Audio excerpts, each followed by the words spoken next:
میں نے یہ دعویٰ کیا ہے کہ جناب وہ قادیانیوں کا فرنٹ مین ہے۔ جی آپ نے مجھ سے یہ کیوں نہیں پوچھا کہ کیسے آپ نے یہ دعویٰ کیا؟ جب اسلام سے آپ نے خارج کر دیا تو پھر اس میں کیا؟ نہیں میری دعوے ہیں، آپ اینکر ہیں، اینکر کا تو مسئلہ ہے کہ وہ ایک ایک بندہ پوچھے، یہ تو میں نے دلائل دی ہیں، وہ گمراہ ہے۔ اس کی گمراہی پر میرے پاس 250 حوالے ہیں۔ دیکھیں پٹی صاحب، ہمارا دماغ خراب نہیں ہے کہ ہم کسی بندے پر الزام لگا رہے ہیں اور ہم کہہ رہے ہیں کہ وہ قادیانیوں کا فرنٹ مین ہے۔ ہم ذمہ داری سے مرزا صاحب کی جو ویڈیوز ہیں ان کو سامنے رکھتے ہوئے ہم کہتے ہیں کہ مرزا صاحب نے جتنا قادیانیت کو پروموٹ کیا اتنا کسی نے نہیں کیا ہے، اور ہم چیلنج کر کے کہتے ہیں کہ مرزا کبھی قادیانیوں کے ساتھ مناظرہ اور بحث کر کے دکھائے۔ وجہ یہ کہ ان کی ایک ویڈیو ہے جس میں یہ کہتے ہیں کہ قادیانی جو ہیں یہ اہل قبلہ ہیں اور قیامت والے دن ان کے چہرے، ان کے جو اعضائے وضو ہیں وہ چمک رہے ہوں گے، یہ انہوں نے کہا ہے۔ اچھا ایک اور جگہ وہ تو دجال کہتے ہیں مرزا، نہیں ایک سیکنڈ، مرزا وہ تو کہتے ہیں، ہم کہہ رہے ہیں کہ یہ تو ایک ہوتی ہے کہ اچانک یہ کہے کہ مرزا بہت اللہ کا ولی ہے تو اس کو لوگ پھر مانیں گے۔ یہی طریقہ ہوتا ہے نا کہ آپ سافٹ کارنر پہلے پیدا کریں پھر آہستہ آہستہ بھائی جان ہم ساری ثابت کریں گے کہ یہ بندہ اس پوائنٹ پر لے آئے پوری امت کو اور اپنے جو اس کے سننے والے ہیں کہ ان کے دلوں میں ہمدردی آ گئی ہے قادیانی، اور وہ لوگ کہنے لگ گئے ہیں کہ یار ان کے خلاف تو ایک سیاسی بحث کے اوپر ان کو جناب گورنمنٹ آف پاکستان نے ایسا کیا ہے، جو کہ پچھلے اتنے عرصے سے قادیانیوں کا مشن ہے پاکستان میں جس میں انہوں نے بڑے بڑے لوگوں کو خریدا اس کام کے لیے کہ تاکہ ہمارا سافٹ کارنر پیدا کیا جائے۔ میں یہ کہہ رہا ہوں کہ یہ اس نے کہا ہے کہ جی ان کے چہرے قیامت والے دن چمک رہے ہیں، یہ انہوں نے مرزا صاحب نے میں آپ کو ابھی ویڈیو اس کے بعد دکھا دیتے ہیں، چیزیں دے دیتے ہیں۔ اچھا پھر انہوں نے کہا جی کہ قادیانیوں سے نکاح کرنا کیسے سے سوال ہوا، کہتے ہیں اصولی بات یہ کہ یہ اہل کتاب سے بہتر ہیں،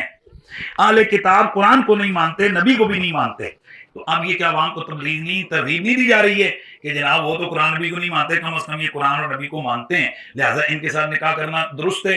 حالانکہ جو مرتد ہوتا ہے جناب والا وہ دائرہ اسلام سے خارج ہوتا ہے، یہ کہتا ہے جی کہ قیامت والے دن جناب جو ہے نا وہ ان کے چہرے چمک رہے ہوں گے، اور پھر یہ کہتا ہے کہ قادیانی اہل قبلہ ہیں، اہل کلمہ ہیں۔ بخاری شریف حدیث نمبر 371 ہے جس میں اہل قبلہ کو مسلمان کہا گیا۔ رسول اللہ نے فرمایا من صلی صلاتنا واستقبل قبلتنا واکل ذبیحتنا فذلک المسلم،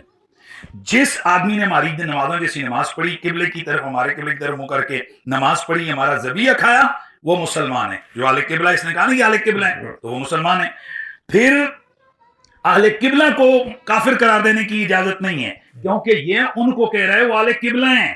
اور قانون شریعت کے مطابق آپ اہل قبلہ کو کافر نہیں کہہ سکتے ہیں کیونکہ اللہ کے رسول فرماتے ہیں فذالک المسلم، وہ مسلمان ہیں۔ اسی طرح بخاری شریف حدیث نمبر 393 میں بھی ہے من شہد اللہ الہ الا اللہ واستقبل قبلتنا وصلی صلاتنا واکل ذبیحتنا فهو المسلم،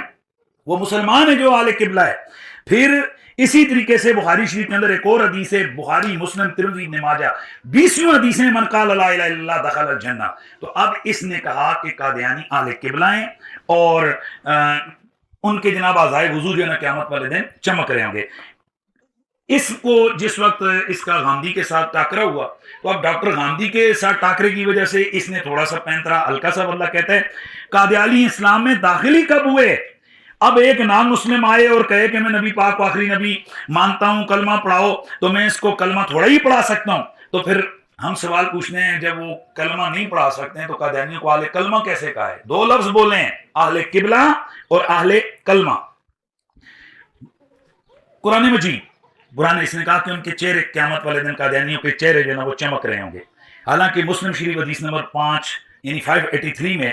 کہ تردون علی غرا محجلین من آثار الوضوء لیست لأحد غیرکم، قیامت والے دن ہے میری امت تم میرے پاس آؤ گے تمہارے اعضائے وضو چمک رہے ہوں گے،